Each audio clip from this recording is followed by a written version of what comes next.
Japanese folklore और belief से inspired एक ऐसी यूनिक सीरीज जिसके हर एक सीजन में होती है एग्जैक्टली 13 एपिसोड्स और हर एक कहानी होती है बस 4 मिनट 31 सेकंड्स की। है ना दिलचस्प। मैं बात कर रही हूँ यामिशीबाई की, जिसके पहले सीजन को हमने 2 वीडियोस में कवर कर रखा है। अगर आपने उन्हें नहीं देखा है तो डिस्क्रिप्शन में लिंक मिल जाएगी, वहां से जाकर आप उन्हें देख सकते हैं। हालांकि हर कहानी एक दूसरे से अलग है, लेकिन वही बात उन्हें खास भी बनाती है। आज हम जानेंगे यामिशीबाई सीजन 2 के एपिसोड 1 से लेकर 7 तक की कहानी और साथ ही उनके अंदर छिपे मेटाफोर्स को भी समझने की कोशिश करेंगे। तो चलिए बढ़ते हैं सीधा कहानी की तरफ।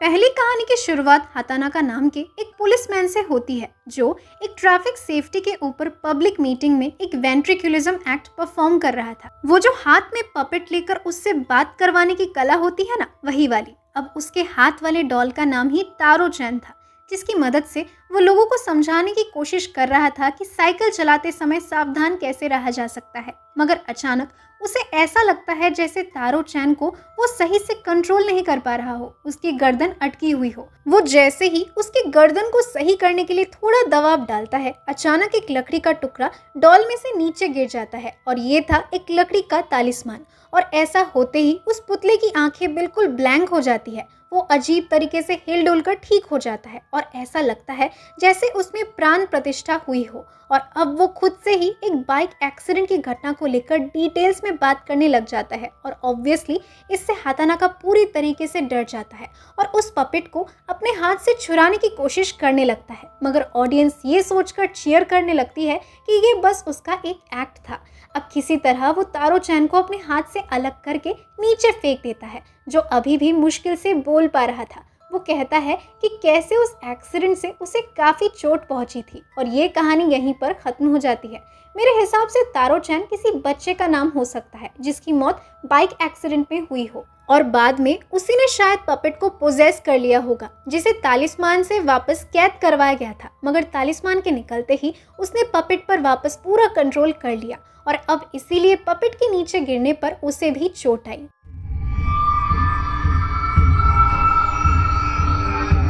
इस कहानी की शुरुआत मित्सुको नाम के एक कॉलेज स्टूडेंट से होती है, जो अपने दोस्त आयानो के यहाँ डिनर करने आई थी। जैसे जैसे अंधेरा होने लगता है, मित्सुको को ऐसा महसूस होता है जैसे कि कोई उस पर नजर रखे हुआ था।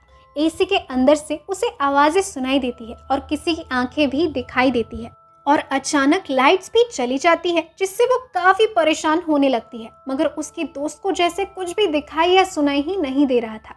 वो अपने दोस्त को पूछती है कि क्या उसे कुछ भी महसूस नहीं हो रहा था, जिस पर उसकी दोस्त वापस उसे नज़रअंदाज करती है और नूडल्स लेकर आती है। मगर मित्सुको बिल्कुल भी नहीं खा पाती, उसका डर के मारे बुरा हाल था। उसे किचन सिंक में एक काली परछाई दिखती है जिस पर 2 आंखें बनी थी और अब ये परछाई उसके नज़दीक आने लगती है। इससे मित्सुको और भी ज़्यादा डर जाती है। मगर आयानो को ऐसा लगता है कि उसे शायद खाना पसंद नहीं आया होगा, इसीलिए वो बहाने बना रही थी और इससे आयानो थोड़ा चिढ़ भी जाती है। मगर अब वो काली परछाई आयानो के ठीक पीछे थी और मित्सुको उसे बार बार कहती है कि उन्हें बाहर जाना चाहिए। मगर आयानो समय रहते उसे नहीं सुन पाती और वो परछाई उसे निगल जाती है। जैसे ही ये होता है, मित्सुको भी बाहर भाग जाती है और उसे बिल्डिंग से वो परछाई और बड़ा होता हुआ बाहर आता हुआ दिखता है और इससे पहले कि वो और भाग पाती, ये परछाई उसे भी निगल लेती है। अब इस काली परछाई में हमें एक आंख नजर आती है और यहीं पर ये कहानी खत्म हो जाती है। मेरे हिसाब से ये परछाई बुरी नजर को डिपिक्ट करती है। जैसे कहते हैं ना कि किसी की दोस्ती पर नजर लगती है तो वो टूट जाती है, शायद वैसे ही इनके साथ भी हुआ होगा। यानी किसी की बुरी नजर ने इनकी दोस्ती को ही खत्म करवा लिया था। शायद इसीलिए हमें अंधेरे में आंखें भी दिख रही हो।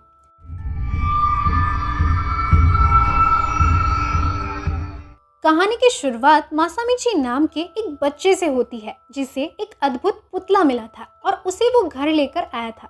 ये एक मातृयोशिका थी। आगे बढ़ने से पहले मैं आपको बता दूं कि ये एग्जैक्टली होता क्या है। तो मातृयोशिका एक रशियन डॉल को कहा जाता है, जिसकी खासियत ये होती है कि इसके अंदर कई सारी डॉल्स होती हैं। यानी डॉल को खोलो तो उससे छोटा डॉल मिलेगा और उसे खोलो तो और भी छोटा डॉल मिलेगा और आखिरी डॉल काफ़ी ज़्यादा छोटा होगा। अब कहानी में वापस आते हैं जहां वो बच्चा ये डॉल अपनी माँ को दिखाता है, जिन्हें ये काफी अजीब लगता है। वो उससे डॉल को ले लेती है और उनका इरादा उसे फेंक देने का था, मगर वो घर वापस नहीं आती, जिससे मासामिची के पिता भी थोड़ा परेशान हो जाते हैं। बाद में जब वो वापस आती है तब उनके पास वो डॉल थी और वो थोड़ा अजीब बर्ताव कर रही थी। बाद में रात को मासामिची अपनी माँ को नीचे रोते हुए सुनता है और जब वो उन्हें चेक करने के लिए जाता है तब वो उसी डॉल के साथ दूसरी तरफ मुड़ी हुई दिखती है। पास जाने पर वो उसे गुस्से से बात करती है और यहाँ तक कि डॉल को छूने भी नहीं देती, और जैसे ही वो वापस जाने के लिए पीछे मुड़ता है वो जोर जोर से हंसने लग जाती है, जो उसे काफी अजीब ही लगता है। मगर उसके पिता बात को टाल देते हैं। अब उसकी डॉल को लेकर उत्सुकता काफी ज्यादा बढ़ चुकी थी। इसी के चलते जब उसकी माँ नहाने जाती है तब वो चुपचाप डॉल को उठा लेता है और एक एक करके उसे खोल खोल कर अंदर की डॉल्स को निकालने लगता है। याद है ना, ये एक मातृयोष्का डॉल थी। अब यूजुअली ऐसी डॉल्स के अंदर की लेयर्स एक ही जैसी दिखती हैं, मगर ये वाली डॉल थोड़ी अलग थी। जैसे जैसे मासामिची लेयर्स निकालता है वो देखता है कि हर एक लेयर में एक अलग इमोशन पेंट की गई थी, जैसे कि कोई हंस रही हो, कोई रो रही हो, ऐसे। और सबसे अंदर एक आधी बनी हुई डॉल थी जिसमें लाल रंग से एक डरावनी स्माइल बनाई गई थी, और जैसे ही वो इस लेयर को खोलता है स्क्रीन ब्लैक हो जाती है और हमें जोर जोर से हंसने, चिल्लाने और रोने की आवाजें साथ में सुनाई देती है। अब ये हलचल सुनकर मासामिची के पिता भी वहां आ पहुंचते हैं और अब तक वो पुतला फिर से नॉर्मल हो चुका था और उसके पास दोनों माँ बेटे उल्टी दिशा में मुड़े हुए बैठे थे। शायद हुआ यूं हो कि इस डॉल के लेयर में एक आत्मा या बुरी शक्ति कैद हो और आखिरी परत के खुलते ही वो सब आजाद होकर खोलने वाले पर हावी हो जाती थी, जैसे कि मासामिची और उसकी माँ के साथ हुआ होगा। जापानीज फोकलोर में नॉन लिविंग चीजों के अंदर भी आत्माएं आ सकती है, जिसे सुकुमोगामी कहा जाता है। इनके बारे में आगे की वीडियोस में बातें करेंगे। एनीवे, इस केस में भी शायद किसी शाप के कारण या काला जादू के कारण इस डॉल में कुछ डरावनी शक्तियां आई हो, जो इसके हर एक लेयर में कैद हो। मोरल ऑफ द स्टोरी, अपने बच्चों के लाए हुए डरावनी डॉल को डायरेक्ट नाली में फेंक दे, कहीं पर रुककर उसे खोलने की कोशिश ना करे।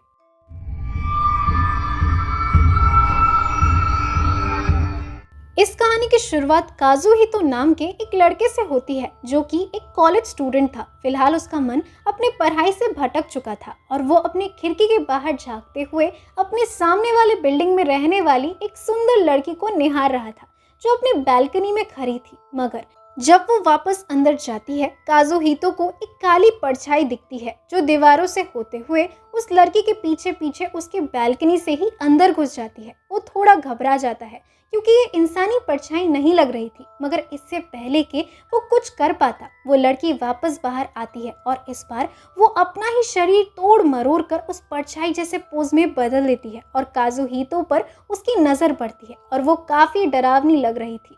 और इससे छिपने के लिए काजुहितो नीचे बैठ जाता है और बाद में बालकनी से देखने पर उसे वो वहां नहीं दिखती, लेकिन अब की बार उसे दीवारों में से अजीब खुरेदने की आवाजें आ रही थी, जिनका पीछा करते हुए वो अपने बाथरूम तक पहुंच जाता है। लेकिन वहां उसे कोई नहीं मिलता, मगर वो ज्यादा देर तक राहत भरी सांस नहीं ले पाता क्योंकि उसे अपने बेडरूम की खिड़की खुली हुई मिलती है। वो यहाँ वहाँ देखता है जब अचानक उसे वो लड़की उसी के कमरे में दिखती है, जो अब एक डरावनी मकड़ी की तरह दीवार से लटकती हुई उसकी तरफ आ रही थी। और ये कहानी यहीं पर खत्म हो जाती है।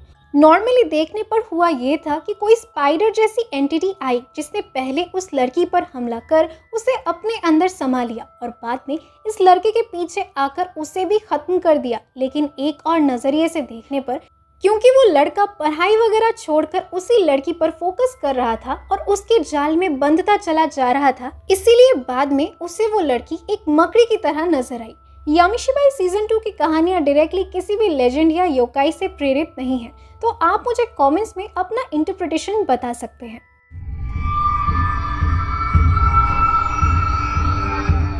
ये कहानी शुरू होती है कातागिरी नाम के एक लड़की से, जो कि एक हाई स्कूल की स्टूडेंट थी। उसे अपने ही स्कूल का बेसबॉल प्लेयर हारादा काफी पसंद था, जो कि उसका सीनियर भी था, मगर वो उसे अपने दिल की बात बता नहीं पा रही थी। एक दिन स्कूल से घर लौटते वक्त उसे कुछ लड़कियों की गपशप सुनाई देती है। वो किसी अर्बन लेजेंड के बारे में बात कर रहे थे, जिसके हिसाब से ट्रेन स्टेशन के बेसमेंट में एक कॉइन लॉकर के अंदर आपको एक डॉल मिलेगी और उस डॉल के पास उसी लॉकर में आपके क्रश की तस्वीर रखने पर आपका उनके करीब आने की इच्छा पूरी हो जाएगी। अब इसे सुनकर कातागिरी काफी उत्सुक हो जाती है क्योंकि उसके दिल में अब एक उम्मीद जाग गई थी कि उसका प्यार उसे मिल जाएगा। यही सोचते हुए वो वहां जाती है और एक लॉकर को पिक करके उसे खोलने पर वहां एक अजीब सी डॉल दिखती है जिसने एक छोटा सा काला बक्सा पकड़ा हुआ था।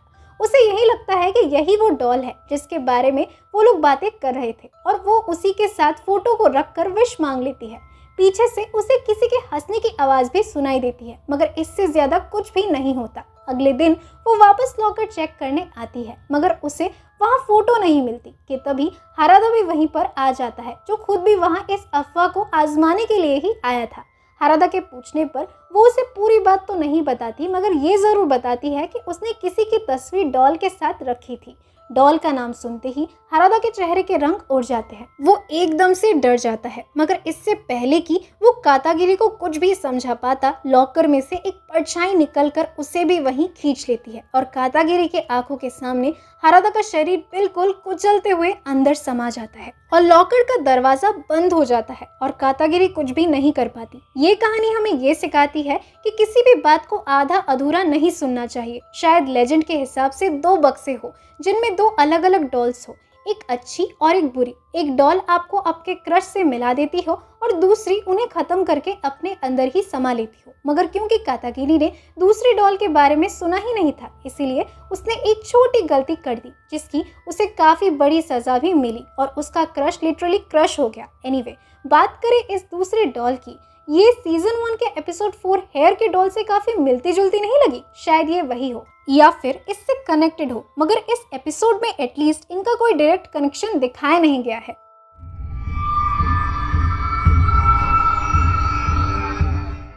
कहानी की शुरुआत एक खुशहाल परिवार से होती है जिसमें ताकुन नाम का एक छोटा बच्चा अपनी मम्मी पापा के साथ रात को सोने से पहले थोड़ा टाइम स्पेंड कर रहा था। उसके पापा उसे अपनी उंगलियों के माध्यम से सीलिंग पर शैडो पपेट्स बनाकर दिखा रहे थे, वही जो बचपन में हम भी बनाया करते थे। एनीवे, जैसे ही वो अंधेरा करते हैं ताकुन को अभी भी सीलिंग में परछाइयां दिखती है और वो सोते हुए किसी नाव चैन का जिक्र करता है जिसे उसकी माँ सुन लेती है। बाद में वो ताकुन के पिता से पूछती है कि क्या वो किसी नाव को जानते हैं क्योंकि कुछ दिनों से ताकुन रात को उसका नाम लेकर पुकार रहा था। वो अपने पेरेंट्स को इशारा करके सीलिंग में नाव को दिखाने की भी कोशिश करता है मगर उन्हें वहाँ कुछ भी अजीब नहीं दिखता और वो उसे उसका वहम या कल्पना समझ लेते हैं। उस रात भी अंधेरा करते ही ताकुन नाव को बुलाने लगता है मगर इस बार उसकी माँ को भी सीलिंग पर एक उदास से दिखने वाली भूतिया आकृति का चेहरा दिखता है जो उनके करीब आता है और अगले ही दिन उन्हें याद आ जाता है कि नाव तो ताकुन के पिता के कॉलेज के फ्रेंड का नाम था जिन्होंने उन दोनों को पहली बार मिलवाया था और उसी के वजह से उनकी शादी भी हुई थी। हाल ही में अकेलेपन में रहते रहते ही वो गुजर गए थे और वो ये अनुमान लगा लेते हैं कि शायद नाव ही उनसे जुड़ने की कोशिश कर रहा था और वो उसे एक्सेप्ट भी कर लेते हैं। फिर कई महीनों बाद उनका एक और बेटा होता है जिसकी शक्ल उस भूतिया परछाई से मिलती जुलती है और वो उसका नाम रख देते हैं नाव चैन। ये एक काफी क्लासिक कहानी थी जिसमें रीइंकार्नेशन या पुनर्जन्म को दर्शाया गया। नाव के वजह से ही ताकुन के पेरेंट्स मिले थे मगर वो फिर भी नाव को ही भूल चुके थे। इसी बात से परेशान नाव की आत्मा भी उनके इर्द गिर्द ही भटक रही थी और जैसे ही वो ये समझ जाते हैं और अपनी गलती सुधारने के लिए नाव को एक्सेप्ट कर लेते हैं, नाव का भी पुनर्जन्म हो जाता है उन्हीं के बेटे के रूप में ताकि अब वो लोग साथ में हंसी खुशी रह सके।